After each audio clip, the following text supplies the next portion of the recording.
Carlos Alcaraz is more than a tennis champion. He is the pure definition of determination, discipline, and a young athlete built from passion and sacrifice.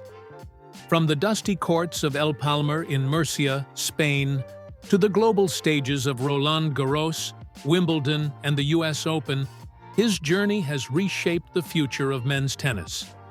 At just 22 years old, he has already broken records that seemed untouchable and achieved what past legends waited decades to accomplish. This video was created for one purpose: to reveal the truth about Carlos Alcaraz's rise, his unstoppable dominance, and the exact earnings he has collected from January 2025 to today. The numbers are shocking, the journey is unbelievable, and the story is worth every second of your attention. Before we break down the career money and tournament earnings, it's important to understand the man behind the trophies. Carlos was born on May 5, 2003, in El Palmar, Murcia. A young kid who picked up a tennis racket at the age of 4 because of his father, Carlos Sr., who ran a tennis academy. Growing up, Alcaraz had a simple life, surrounded by his parents, Virginia and Carlos, and his siblings Alvaro, Sergio, and Jaime. His childhood was filled with long training days, school, and dreams of becoming the next big Spanish star. His idols were Rafael Nadal and Will Smith, and he dreamt of winning Roland Garros long before he ever set foot on a professional court. His playing style was shaped early, right-handed, with a lethal two-handed backhand. His favorite shot became the forehand. His favorite surface, clay. His favorite tournament, Roland Garros. And his favorite city on tour, New York. These inspirations, balanced with his love for golf, football, Real Madrid, reggaeton music, and movies like Rocky Balboa, created a confident yet humble personality. But the biggest influence of his tennis evolution came from Juan Carlos Ferrero. Ferrero, the former world number 1 and Roland Garros champion, began coaching Alcaraz when he was just a rising teenager. Their partnership quickly became one of the most effective coach-player relationships in modern tennis. Ferrero helped mold Alcaraz into a tactical, fearless athlete capable of thriving on every surface.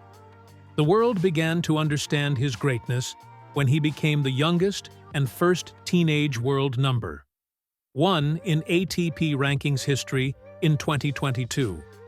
He beat Casper Ruud in the US Open final and rewrote the record books.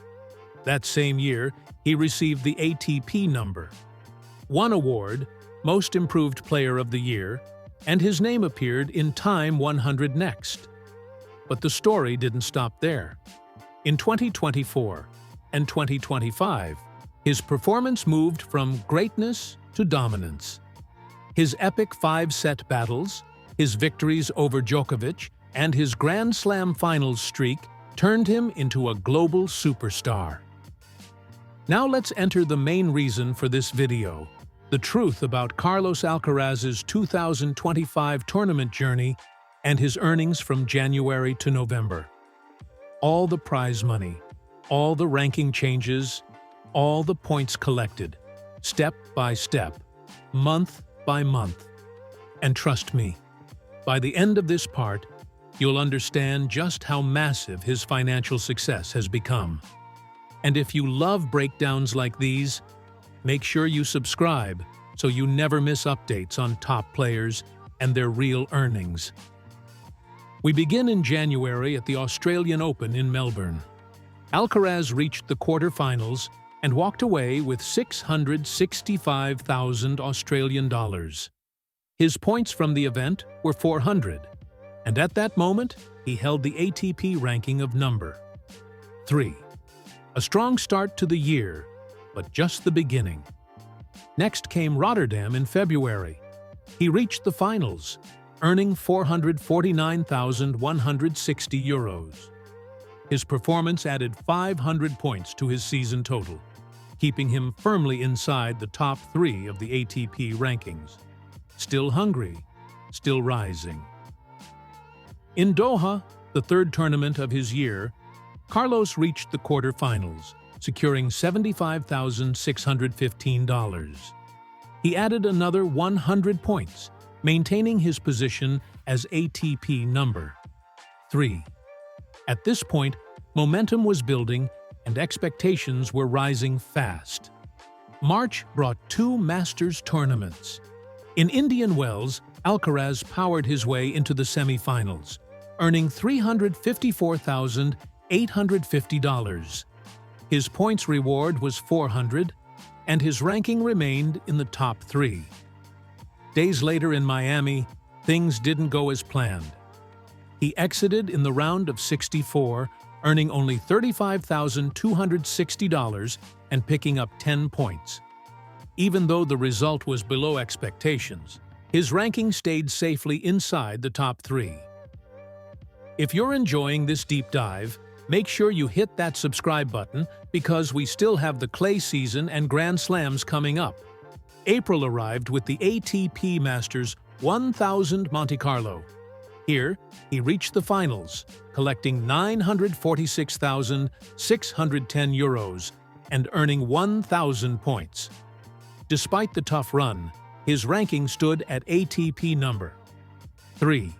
Monte Carlo set the tone for an explosive clay season. A week later, he moved to Barcelona, where he reached the semi-finals and earned €285,435. His points reward was 330, and his ranking during the event was number 2. The improvement was clear. His clay form was peaking at the right moment. Then came Rome in May, where he reached the finals once again. He earned €985,030 and collected 1,000 ATP points. His ranking at the time was number 3. The clay season was delivering big money and big points, but the biggest event was still ahead. Roland Garros, the tournament that made him a legend. In 2025, he reached the finals and defended his title in dramatic fashion, coming back from 2 sets down to defeat Yannick Sinner in the longest French Open final in history. His victory earned him €2,550,000 and a massive 2,000 points. His ranking during the tournament was number 2. This win solidified his reputation as one of the greatest clay fighters of his generation. June moved him to grass season at London Queen's Club. Another final appearance earned him €471,755, 500 points, and he stood as ATP number 2.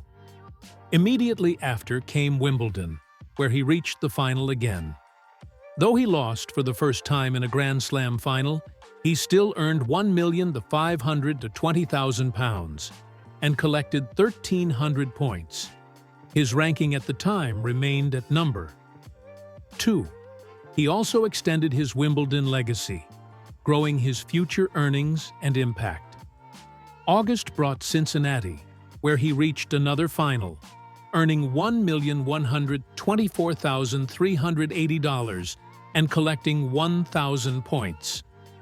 His ranking during the event was ATP number 2.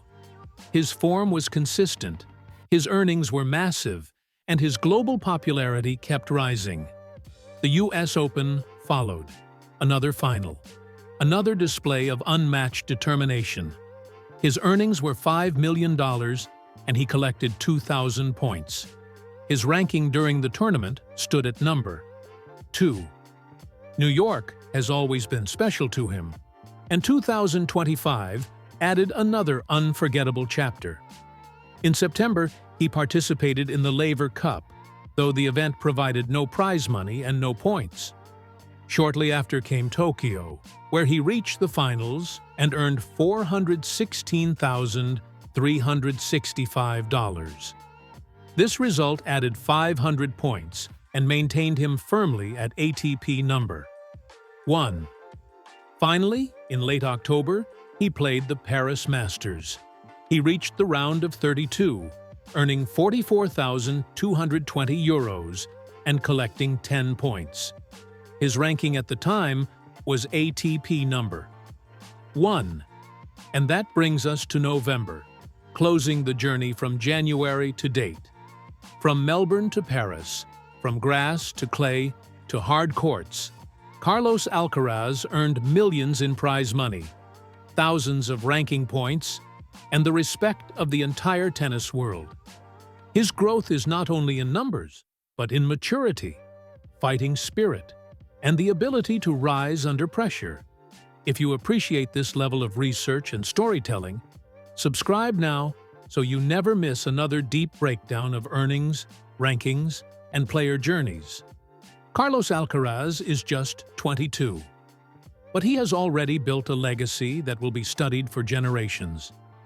His truth is simple. He is the future, the present, and the evolution of men's tennis.